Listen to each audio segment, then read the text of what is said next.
우리가 여호와를 섬기겠나이다라는 제목으로 하나님 말씀을 증거하고자 합니다. 사람들은 새해를 맞이할 때마다 새로운 기대와 새로운 각오를 갖고 새해를 시작합니다. 작년은 어떻게 되었든지 간에 올해만큼은 또다시 잘 되기를 바라는 것이 인간의 마음이라고 말할 수 있습니다. 이것은 남녀노소 음식을 먹느라고 모든 인정이 바라는 것이라고 말할 수 있습니다. 백인도 잘 되기를 바랍니다. 흑인도 잘 되기를 바랍니다. 그리고 황색 인종도 잘 되기를 바란다는 것입니다. 특별히 오늘 신년 예배 참석한 성도들도 작년에 어떻게 되었든지 간에 올해는 작년보다 더 잘 되기를 기대할 속에서 새해를 시작할 것이라고 저는 믿고 있습니다. 이러한 기도와 각오를 갖고 한 해를 시작한다는 것은 매우 좋은 현상이라고 말할 수 있습니다. 그러나 대부분의 사람들은 더 중요한 것을 잃어버리고 새해를 시작하는 경우가 허다하게 많다는 것입니다. 그것은 하나님을 잘 섬기겠다는 바람과 기대와 각오를 갖고 시작하지 않고 있다는 것입니다. 이것이 우리에게 향하신 하나님의 뜻이라고 말할 수는 없는 겁니다. 먼저 우리 성도들이 하나님을 잘 섬기는 데 기대와 각오를 갖고 시작해야 된다는 것입니다. 그러지만 내 영혼이 잘된 같이 내가 범사에 잘되고 강건한 축복이 우리에게 임하게 되는 것입니다. 여기서 중요한 강조점이 무엇입니까? 내 영혼이 잘된 가치입니다. 이것을 잃어버리고 새해를 시작하면 절대로 안 되는 것입니다. 그러지만 범사 즉 하는 일마다 잘되고 강건한 축복이 따라오게 되는 것입니다. 이것이 하나님의 정의에 놓으신 영육간의 축복받는 법칙이라고 말할 수 있습니다. 먼저는 내 영혼이 잘되기를 바라야 합니다. 그러면 범사 즉 하나님마다 잘되고 또한 육신적인 건강함도 자동적으로 따라오게 되는 것입니다. 이러한 측면에서 오늘 본문의 말씀은 새해를 시작하는 성도들에게 올 한 해 축복된 삶을 결정하는 매우 중요하고도 핵심적인 말씀이 아닐 수가 없습니다. 그렇다면 우리 성도들은 새해를 시작하면서 오늘 본문의 말씀을 받아들이는데 결단해야 될 줄로 믿습니다. 오늘 본문의 말씀을 보시면 여호수아가 이스라엘 백성들에게 건면한 내용을 받아들일 것을 요구하였습니다. 그러자 이스라엘 백성들은 우리가 여호와 하나님을 섬기겠다고 결단하였던 것입니다. 바로 여기에 새해를 맞이한 성도들에게 결단할 것을 요구하는 축복의 메시지가 살아 숨쉬고 있습니다. 그러면 새해를 시작한 우리 성도는 시초부터 심할까지 어떤 결단을 가지고 살아야 되는 것입니까? 그 결단을 여호수아와 이스라엘 백성들을 통해서 배우고자 합니다. 첫째로 우리는 지난 주일에 이스라엘 백성들이 여호와 하나님만을 섬기겠다는 결단한 모습에 대해서 살펴보았습니다. 둘째로 여호수아는 하나님만 섬기겠다고 결단한 이스라엘 백성들에게 복에 대해서 경고하였습니다. 본문 20절의 말씀을 보시기 바랍니다. 본문 20절의 말씀을 합독합니다. 만일 너희가 여호와를 버리고 이방 신들을 섬기면 너에게 복을 내리신 후에도 돌이켜 너에게 재앙을 내리고 너희를 멸하시라 하니. 여러분 아다시피 이스라엘 백성들은 가나안 땅에 정착함에 오랜 세월 동안 하나님의 축복과 평안을 누리고 살았습니다. 그것은 여호수아의 영적인 지도 아래서 하나님을 잘 섬겼기 때문에 그런 것입니다. 다시 말해서 이스라엘 백성들이 하나님을 잘 받들어 섬겼기 때문에 가나안 땅을 중심으로 전후 사방을 보호해 주셨던 것입니다. 여러분 이것은 예나 지금이나 하나님의 자녀라고 한다면 누구를 막론하고 보호해 주시고 지켜주시는 것입니다. 그는 묻습니다. 여러분들도 하나님께서 보호해 주시고 지켜주신다고 생각하십니까? 생각하시면 아멘 하시기 바랍니다.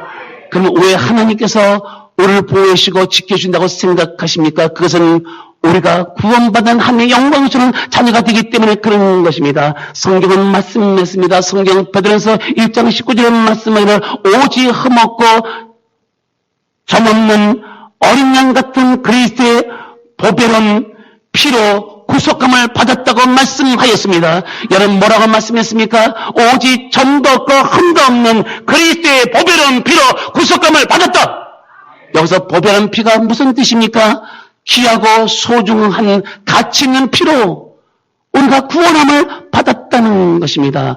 그렇습니다. 우리들은 그리스도의 보배로운 피로 말미암아 구원을 받았음을 믿으시길 주의 이름으로 축원합니다. 이러한 주님의 은혜는 아무한테나 주어진 것이 아닙니다. 하나님부터 택함받은 사람만이 예수 그리스도의 피가 주어지는 것입니다. 바로 여기에 앉아있는 성도들은 예수 그리스도의 보배는 피를 받아 구원받고 주님과 가까운 사이가 되었던 것입니다.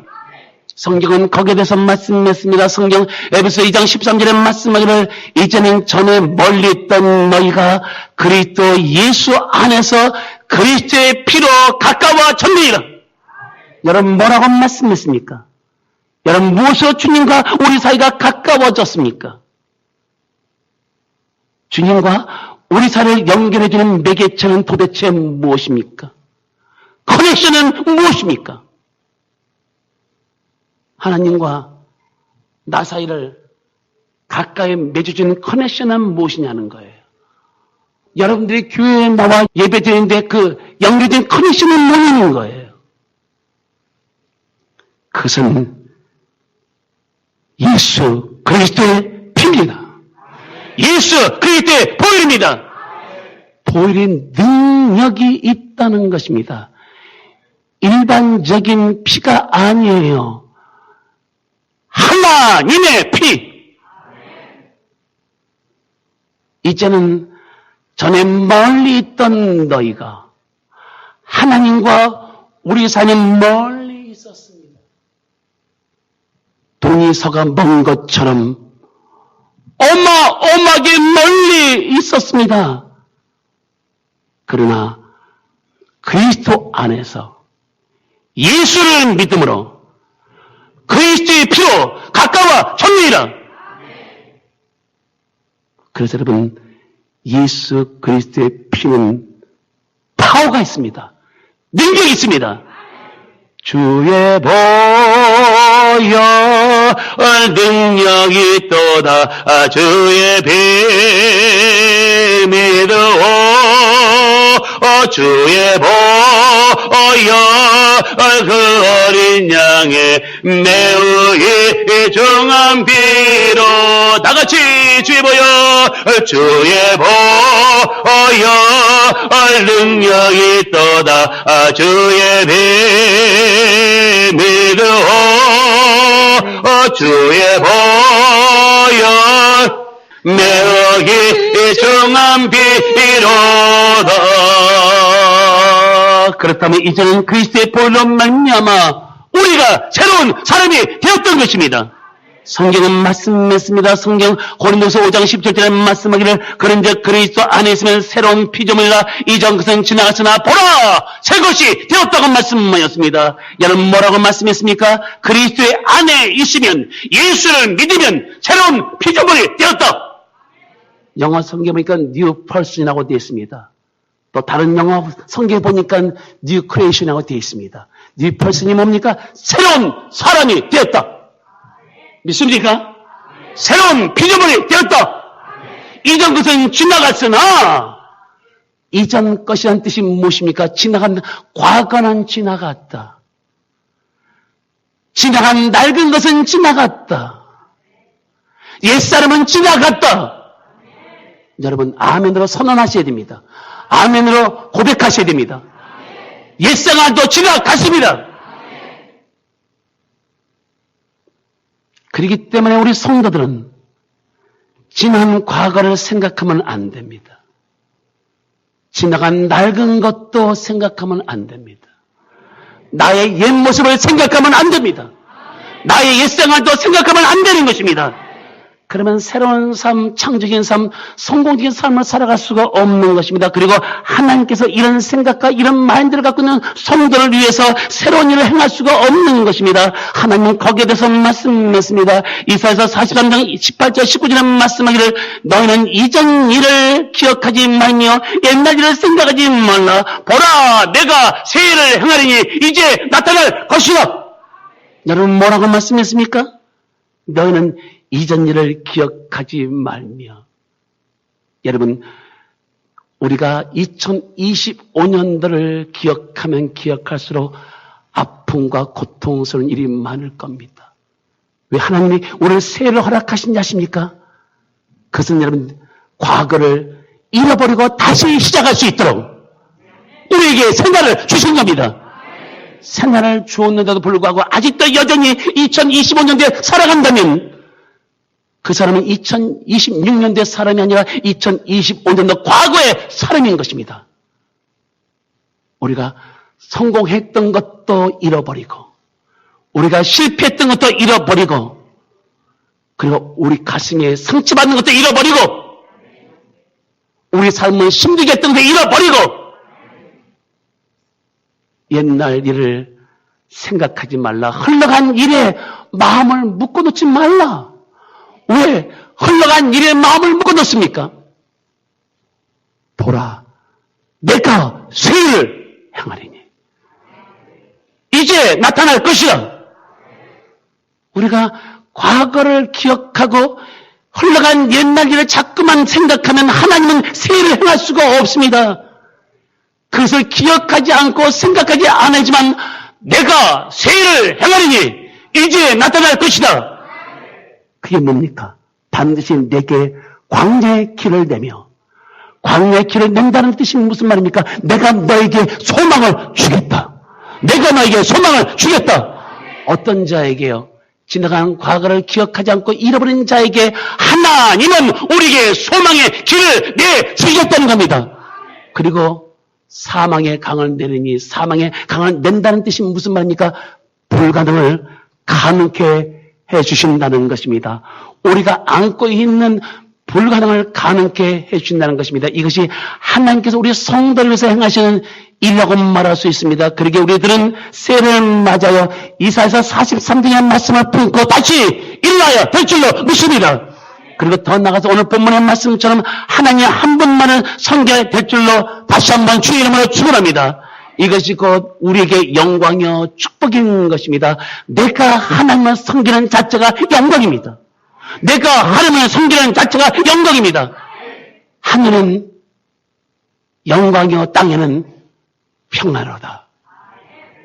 내가 이 자리에서 하나님을 섬기는 그 자체가 영광인 것입니다. 여러분 생각해 보세요. 하나님 만왕의 왕이 되시고 만주의 주가 되시며 그리고 영광 중에 계신 영광스러운 분이십니다.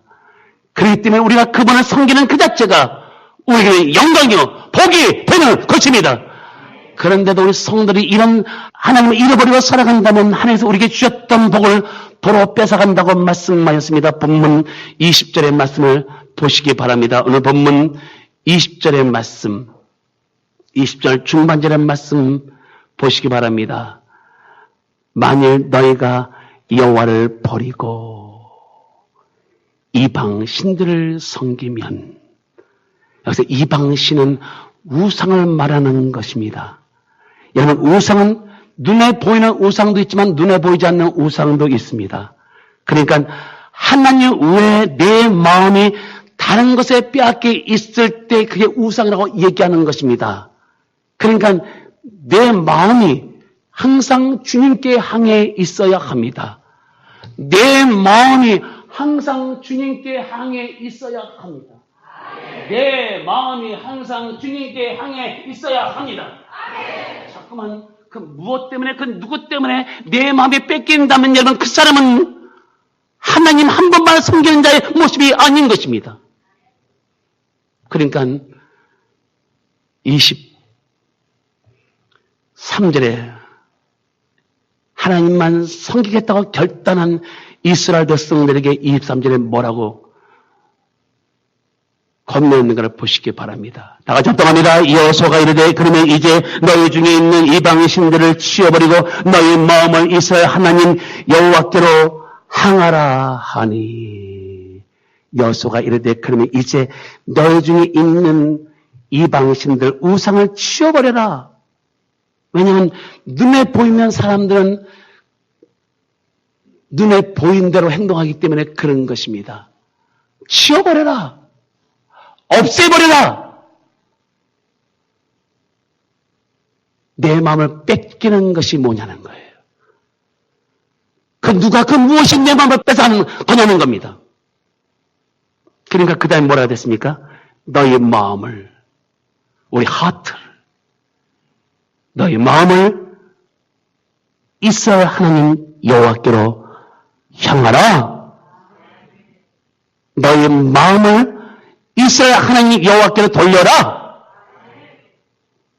너희 마음을 이스라엘 하나님 여호와께 바쳐라. 이런 뜻입니다. 우리가 마음속에 담고 있는 것이 여러분 무엇입니까? 새해를 시작하면서 여러분의 마음에 담았던 것은 도대체 무엇입니까? 오늘 우리에게 말씀하는 내용이 도대체 무엇입니까? 하나님을 내 마음에 담아라! 내 마음을 바쳐라!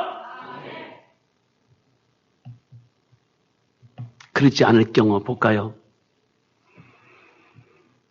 너에게 복을 내리신 후에라도 여러분 이 말씀을 자세히 보시면 복을 내리신 후에라도 돌이켜 이 말씀을 자세히 음미해 보시기 바랍니다. 그러면 그 전에 하나님께서는 이스라엘 백성들에게 복을 주셨다는 겁니다. 그리고 이스라엘 백성들은 그 복을 누리고 있었다는 것입니다. 그런데 문제는 만일 너에게 복을 내리신 후에라도 돌이켜 너에게 재앙과 멸하신다고 말씀하였습니다.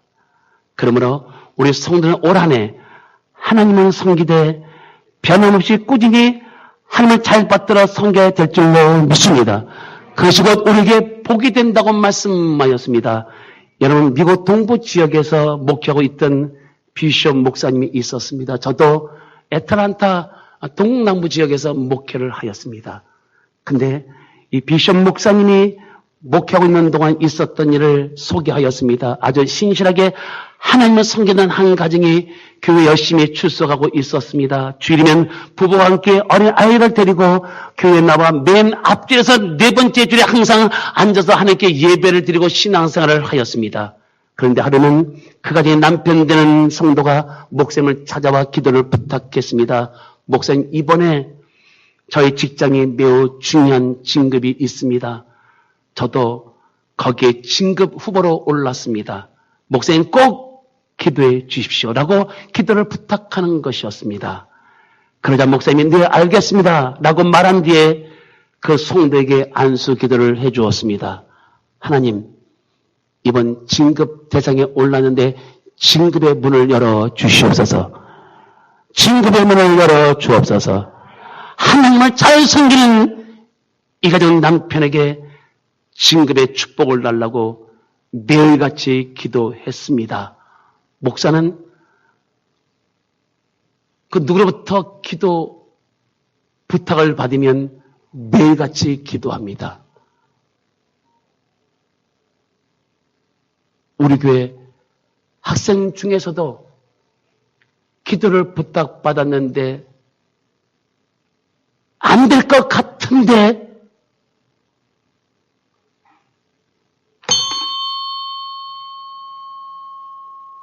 일 번 됐다. 2번 안 됐다. 믿음이 적은 자들이요. 왜 의심하느냐? 1번 됐다, 2번 안 됐다. 우리 예수 믿는 사람 무조건 되는 거예요.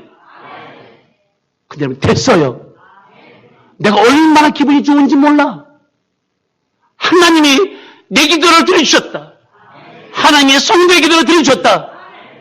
그래서 어저께 내가 전화를 했어요. 다 됐는데 뭐 걱정이야? 어? 뭐 걱정이냐고. 아니 목사님 그렇지만 그런 매력이 있어요. 하나님께 감사하고 잘해요. 내가 얼마나 기쁜지 모릅니다. 나도 붙을까 떨어질까 붙을까 떨어질까 붙을까가 더 나와. 하나님이 합격해 주셨구나. 얼마나 마음이 해피한지 모릅니다. 지금 비숍 목사님도 이 성도면서 기도했습니다. 진급의 문을 열어 주옵소서. 진급의 문을 열어 주옵소서. 여러분 진급이 됐겠습니까? 안 됐겠습니까? 이쪽에 진급이 됐다. 1번. 되지 않았다. 2번. 1번, 2번. 진급이 됐어요. 잔치를 베풀고 춤을 추고 그 진급이 일반 진급이 아니라 최고 높은 위치에 진급이 됐습니다. 진급의 영예를 차지하게 되었습니다. 그런데 진급 후 그 가정에 이상한 일이 생기기 시작했습니다. 주말이면 그 가족이 항상 함께 앉아 있었던 교회 자리가 가끔씩 비어 있을 때가 있었습니다. 그리고 금요일 예배와 수요예배는 거의 다 빠지다시피 하였습니다. 목사님이 생각했습니다. 이건 병 들어가고 있구나. 무슨 병? 영적인 병이 들어가고 있구나. 여러분, 교회 잘 나오는 사람이 교회 안 나오면 병드는 겁니다. 자, 병아리가 살아있는 병아리, 죽어있는 병아리 차이점이 뭐냐? 여기 물을 마시려고 집어넣었어요.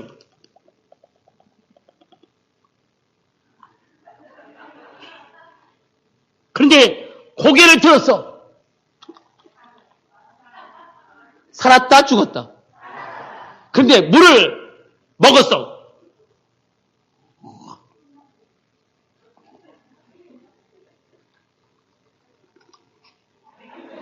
죽었다 살았다. 죽었어요. 그러면 성도가 병의 증세가 뭐냐면 교회를 잘 나오던 사람이 안 나면 병든 거예요. 왜냐하면 주님과 나와의 관계가 커넥션이 끊어져가고 있는 거예요. 그런데 여러분, 교회를 열심히 나온 사람들의 얼굴을 보십시오. 얼굴이 훤합니다.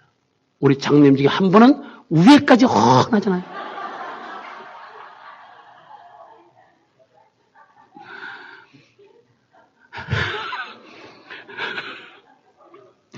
옆에 있는 성도의 얼굴을 보세요. 얼굴 훤한가 우중충한가 한번 보세요.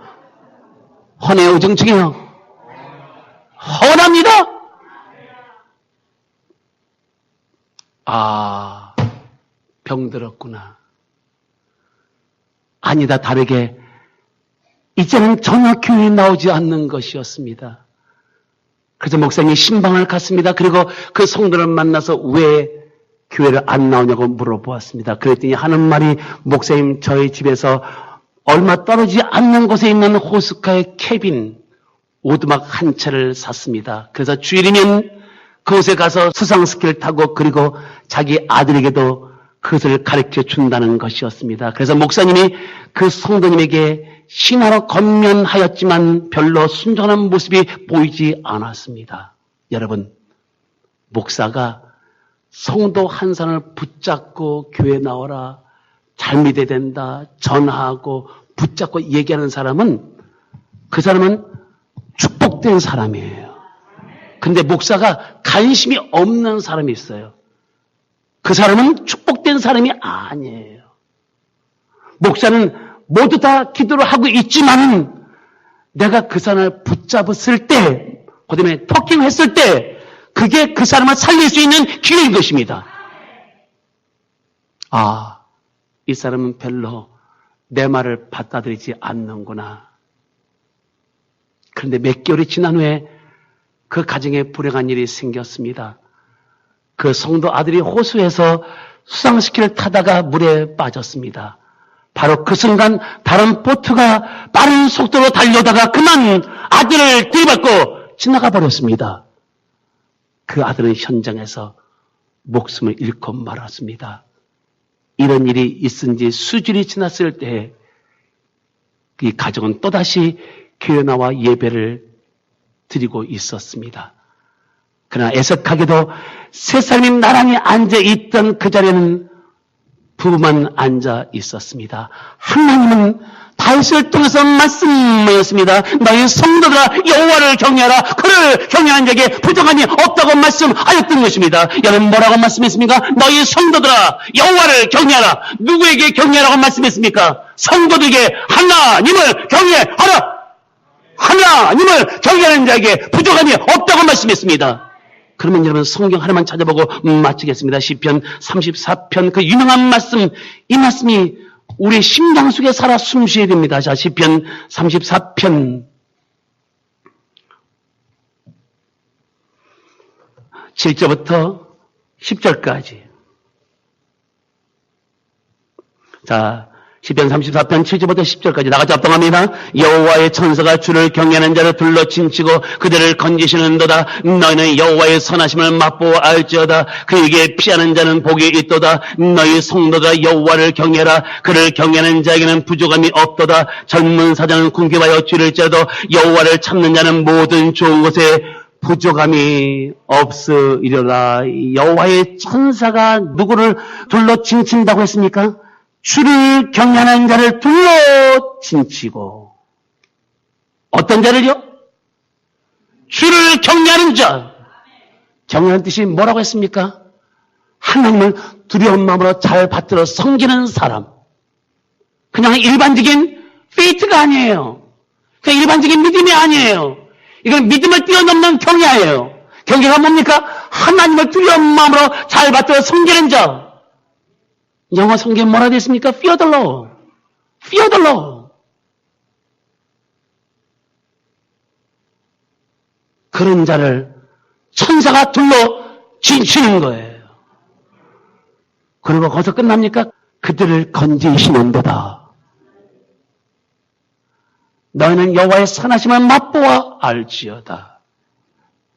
여호와의 선하심이 뭡니까? 좋으신 하나님. 좋으신 하나님을 맛보아 알지어다. 좋으신 하나님은 좋은 것을 주시는 분이십니다. 성경에 뭐라고 말씀했습니까? 마태복음 7장 11절에 말씀하기를 하물며 하늘에 계신 너희 천부께 구하는 자에게 좋은 것을 주시지 않겠느냐. 하나님은 하나님의 자녀에게 좋은 것을 주시는 분이십니다. 그것을 맛보라는 겁니다. 미각적인 용어를 사용하고 있습니다. 여러분, 맛은 어디로 보는 겁니까? 맛은 어디로 맛보는 겁니까?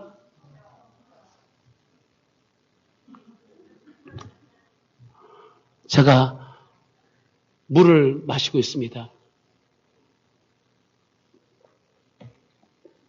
물맛이 있을 것 같아요? 없을 것 같아요? 물맛이 있어요? 없어요? 물맛. 이 말이 무슨 말입니까? 체험하라. 하나님의 선하심, 좋으신 물을 체험하라.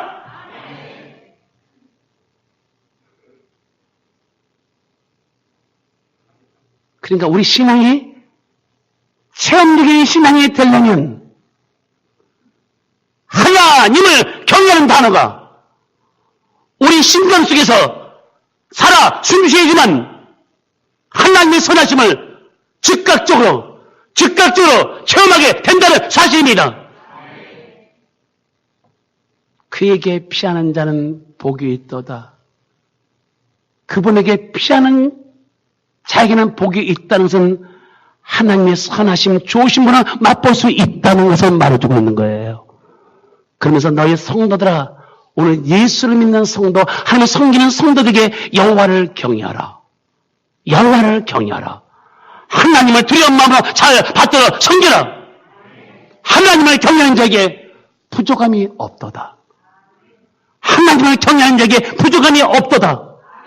여러분, 만약에 여러분들이 예수를 믿으면서 부족한 것이 있다면 여러분의 마음속에 이 단어가 없는 거예요. 하나님이 경외하는 단어. 제가 얘기했나요? 저는 우리 딸에게 처음이자 마지막으로 제가 40년 동안 목회하면서 3가지 내용을 얘기했습니다. 첫째로 하나님을 경외하라. 하나님을 두려워하라. 두 번째, 하나님 앞에 성실과 충성하라. 주의 중에 호람대의 정신을 가지고 하나님 앞에 성실하고 충성하라. 마지막 3번째, 섬기는 자가 되라. 이게 저의 지금까지 3가지 내용을 가지고 목회를 하였습니다.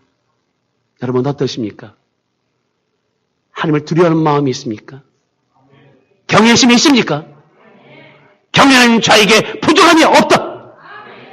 그러면서 젊은 사자는 궁핍하여 지를지라도 하나님을 경외하지 않는 자는 영적으로 육적으로 궁핍해 죽는다고 말씀하고 있습니다. 그러나 여호와를 찾는 자는 모든 좋은 것에 부족함이 없다고 말씀하였습니다. 여러분, 우리가 이 축복된 말씀을 전해 듣고 하나님이 한 분만을 섬기지 않을 수는 없습니다. 그렇다면 우리 성도들도 새해를 맞아요. 새로운 마음으로 하나님 한 분만을 변함없이 섬기겠다는 결단이 있기를 주의 이름으로 축원합니다. 바로 오늘 본문 말씀에 나오는 이스라엘 백성들도 여호수아의 권면을 듣고 다시 한번 하나님을 섬기겠다고 결단하였습니다. 본문 21절 말씀을 보시기 바랍니다. 21절 압도합니다. 백성이 여호수아에게 말하되 아니니이다. 우리가 여호와를 섬기게 된 나이다 하는지라. 그런데 여러분, 이러한 결단은 이스라엘 백성들이 세 번에 걸쳐서 결단했다는 사실을 주목할 필요가 있다는 겁니다. 본문 16절의 말씀 보세요. 백성이 대답하여 이르되 우리가 결단코 여호와를 버리고 다른 신을 섬기기를 하지 아니하오리니. 다시 말하면 여호와만 섬기겠다는 것입니다. 두 번째 18절의 말씀 보시기 바랍니다. 그러므로 우리도 여호와를 섬기리니. 세 번째 21절 말씀 보세요. 우리가 여호와를 섬기겠나이다 하는지라. 여러분, 그들이 반복해서 결단한 것은 이제 두 마음을 품지 않고 하나님 한 분만을 변함없이 섬기겠다는 굳은 결단에서 나온 것입니다. 그리고 그들은 행동에 옮겼습니다. 결론 보실까요? 본문 24절 행동에 옮긴 장면을 보시기 바랍니다. 24절 합독합니다. 백성이 여호수아에게 말하되 우리 하나님 여호와를 우리가 섬기고 그의 목소리를 우리가 청정하리이다. 첫 번째가 뭡니까? 하나님을 섬기고, 두 번째가 뭡니까? 우리가 하나님의 목소리를 청정하겠다, 순종하겠다는 것입니다. 여러분, 정신없이 살았던 한 젊은이가 50살이 넘어서야 어떻게 사는 것이 참된 인생인가를 깊이 고뇌하고 있었습니다. 그는 고뇌하던 중 그는 예수를 믿기로 작정하였습니다. 그리고 그는 예수를 믿은 후에 하나님을 열심히 섬겼습니다. 그는 자타가 인정할 정도로 아주 독실한 크리스천의 삶을 살고 있었습니다. 그 사람이 그 유명한 러시아의 최고 작가 톨스토이입니다. 그는 하나님을 섬기면서 이런 말을 했습니다. 믿음이 내게 들어온 이후부터 하나님의 말씀이 진리임을 알았습니다. 나의 온 삶이 변화되었습니다. 그리고 이전에 바랐던 것은 바라지 않게 되었고, 그리고 이전에 바라지 않았던 것을 바라게 되었습니다. 또한 선으로 보였던 것이 악으로 보였고, 악으로 보였던 것이 선으로 보였습니다. 그는 매우 독실한 크리스천으로서 하나님을 잘 섬겼습니다. 그리고 그 이후에 그는 그 유명한 전쟁과 사랑이라는 책을 썼습니다. 그리고 그 이후에 부활이라는 책을 써서 세계인들에게 사랑받는 유명한 사람이 되었던 것입니다. 이렇게 하나님 한 분만을 잘 섬기는 자는 하나님께서 높여주시고 축복해 주시는 것입니다. 중요한 건 나입니다. 내가 하나님을 섬기는 스타일이 바뀌어야 된다는 것입니다. 2025년도에 하나님을 대충 섬겼던 스타일이 바뀌어야 된다는 것입니다. 그러니까 하나님 한 분만을 섬기는데 장애가 되는 것이 있다면 모두 다 끊어버린 건 끊어버리고 잘라버린 건 잘라버려야 될 줄로 믿습니다. 그 어떤 아픔과 신이 뒤따라 할지라도 끊어버린 건 끊어버리고 잘라버린 건 잘라버려야 합니다. 그러지만 거기서 새로운 역사가 창출되고 지속적인 하나님의 축복이 임하게 될 줄로 믿습니다. 사랑하는 성도 여러분, 아무쪼록 2026년도에는 새해부터 심할까지 하나님 한 분만을 변함없이 섬기겠다는 결단을 내리시기 바랍니다. 그리고 하나님의 섬기는데 장애가 되는 것이 있다면 미련 없이 단호하게 죄를 버리시기를 주의 이름으로 축원합니다. 이것이 우리 성도들에게 있어서 복 중에 복이요 영광 중에 영광이라고 말할 수 있습니다. 오직 나와 내 집은 여호와를 섬기겠노라. 그러므로 우리도 여호와를 섬기겠노라. 이러한 고백과 결단이 우리 성도들에게 있기를 간절히 소원합니다. 따라합시다. 하나님 아버지, 새해부터 심할까지 하나님 한 분만을 변함없이 섬기겠습니다. 기도하겠습니다.